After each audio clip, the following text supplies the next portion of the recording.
एक सूत्री मांग है मेरा विभाग से, सरकार से मेरी एक सूत्री मांग है कि कैंप का लेटर आप जारी कीजिए और उसमें नियोजन पत्र बांटिए। एक सूत्री मांग है, कुछ सुनने वाले नहीं है।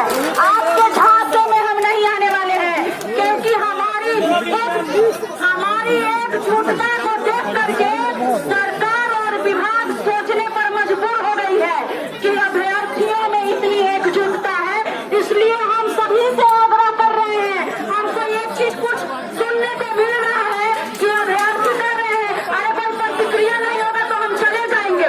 यही लक्ष्य लेके आए हैं आप, यही लक्ष्य लेके आए हैं।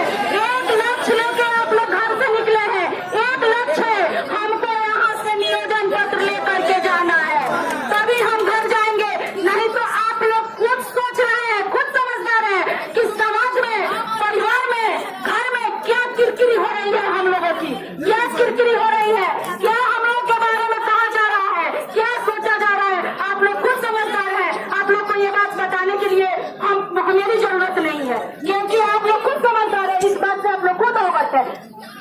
इसलिए हम ये चाहेंगे कि आप जो है सभी अभ्यर्थी ये जब सोच करके घर से निकल गए हैं कि हमको करो या मरो, बस एक ही चीज पर स्टैंड रहना है, हमको यहाँ से जाना है, तो बस ओपन कैंप का लेटर ले करके जाना है, तब हम घर जाएंगे। नहीं तो किसान आंदोलन की तरह अगर हमको महीना दिन भी यहाँ बैठना है तो हम लोग तो कि हम लोग किसान आंदोलन की तरह, जिस तरह से किसान बिना छत के नीचे इतने दिनों से बैठे हुए हैं अपनी मांग को मंगवाने के लिए, तो क्या हम अभ्यर्थी उससे कम है? क्या हम अभ्यर्थी उससे कम है? एकदम कम नहीं है। हम लोगों को जब यहाँ से जाना है तो बस लेटर लेकर के जाना है, अन्यथा हम लोग हिलने वाले नहीं है। सरकार चाहे जो भी अत्याचार करवा दे, हम लोग की गतिविधि होगी तो ये ऑब्वियसली है कि सरकार लाठीचार्ज करवाएगी, पुलिस से पिटवाएगी, वाटर कैनन का प्रयोग करेगी, अश्रु गैस छोड़वाएगी, लेकिन उससे हिलना नहीं है किसी अभ्यर्थी को। अपनी हौसले को, अपने जज्बे को मजबूत करके आए हैं और यहाँ से उसी हौसले और उसी जज्बे के साथ अपने घर को लौटेंगे। कब लौटेंगे? जब हमको नियोजन लेटर और ओपन कैंप का डेट यहाँ से घोषित किया जाएगा, शेड्यूल जारी किया जाएगा, तब हम अपने घर को वापस लौटेंगे, अन्यथा हम लोग यहाँ से हिलने वाले नहीं है। ये सरकार देखिए, सरकार की शुरू से मंशा है कि हम अभ्यर्थियों को इस बहाली को पंचवर्षीय योजना में ले जाए, क्योंकि जब हम लोग 10 जून के आंदोलन के बाद नोटिफिकेशन जारी हुआ था तो आर.के. महाजन एक ही शब्द में कहा था कि तुम लोगों की भीड़ को देख करके हमने शेड्यूल जारी, नोटिफिकेशन जारी कर दिया, नहीं तो इस बहाली को हम 2022 में करने वाले थे। ये बता दिया था कि हम 2022 में तुम लोगों की यह शेड्यूल जारी नहीं है, नोटिफिकेशन जारी करने वाले थे, लेकिन तुम लोगों की भीड़ इतनी थी कि भीड़ को देख करके भीड़ के आगे हम लोग को झुकना पड़ा। तो मेरे दोस्तों, मेरे प्यारे भाइयों एवं बहनों, मैं आप लोग से बार बार एक ही चीज अनुरोध करूंगी कि उस 10 जून के आंदोलन को याद कीजिए, जिस तरह से हम लोग की भीड़ को देख करके सरकार डगमगा गई थी और सरकार को झुक करके और तुरंत ही प्रेस कॉन्फ्रेंस करके मीडिया को, विभाग को कहना पड़ा कि 24 घंटे का अल्टीमेटम दीजिए, टाइम लीजिए, हम 24 घंटे के अंदर नोटिफिकेशन को जारी करवा रहे हैं। तब हम लोग जाकर के आंदोलन समाप्त किए थे। उसी साहस के साथ हम लोग को टिके रहना है यहाँ पे, इसलिए कि सरकार झुकेगी, हम अभ्यर्थी झुकने वाले नहीं है। सरकार के आगे हम अभ्यर्थी नहीं झुकेंगे, इसलिए कि सरकार को हम लोग बनाए हैं, हम लोग को सरकार नहीं बनाई है।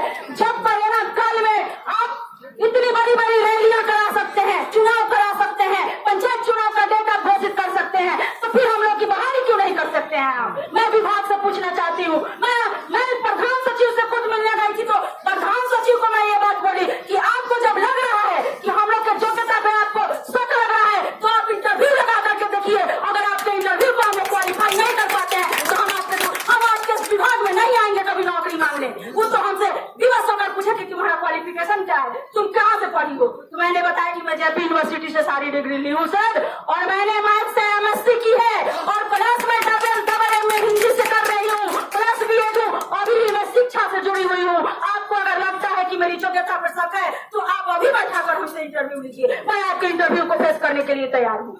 आप इस तरह से कैंडिडेट के मानसा के साथ, बच्चे के इमोशंस के साथ आप खिलवाड़ मत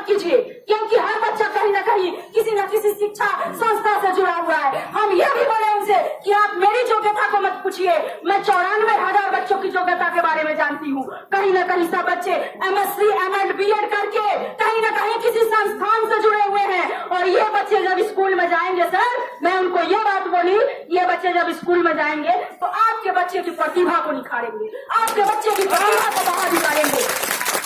हम लोग वो टीचर नहीं है। और मैं उनसे ये भी बोली कि आप अपनी गलती का ठिकरा ये बेरोजगार अभ्यर्थियों पर क्यों फोड़ना चाह रहे हैं? आपका विभाग, आपकी सरकार इतने दिनों से जब बिहार की फर्जीवाड़ा को नहीं रोक पाई, तो क्या आपके अंदर ये ताकत है कि आप बिहार की फर्जीवाड़ा को रोक लीजिएगा?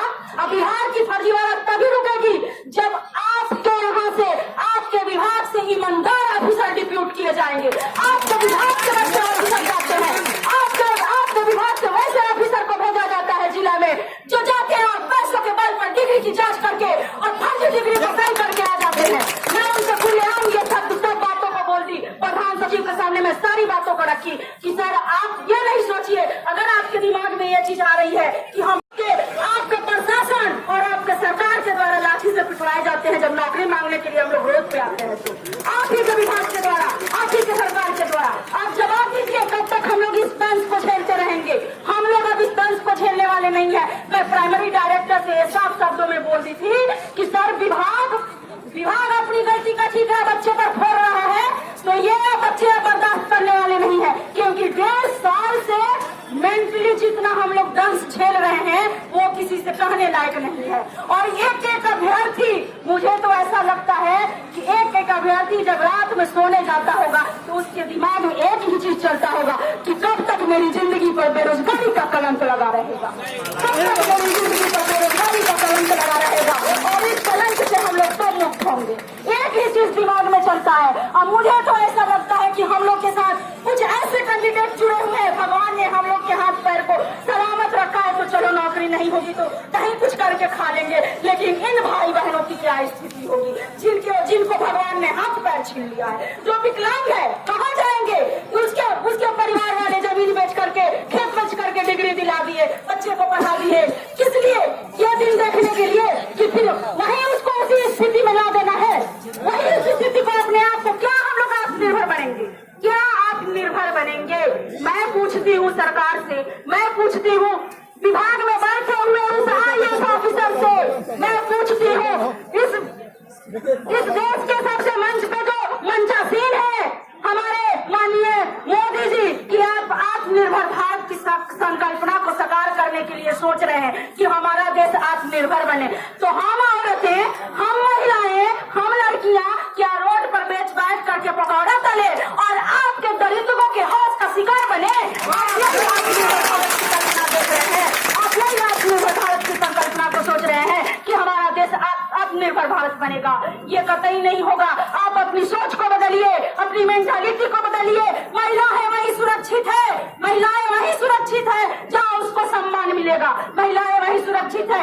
एक स्कूल को जो है वो विद्या मंदिर कहा जाता है, विद्या मंदिर में हमारी महिलाएं, हमारी बहनें सुरक्षित है। आप वहाँ से हटा करके हमको पकौड़ा तलने के लिए भेज रहे हैं रोड पे, हमको पकौड़ा तलने के लिए भेज रहे हैं कि हम रोड पे बैठ के पकौड़ा तले।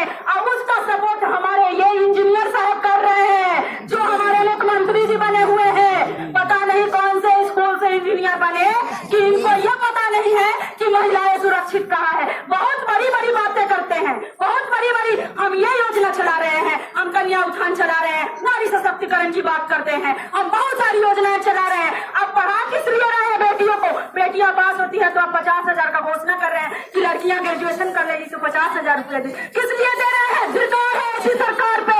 मैं क्यों करती हूँ इस सरकार पे, ऐसी सरकार पे जो इस तरह की बातें करता है।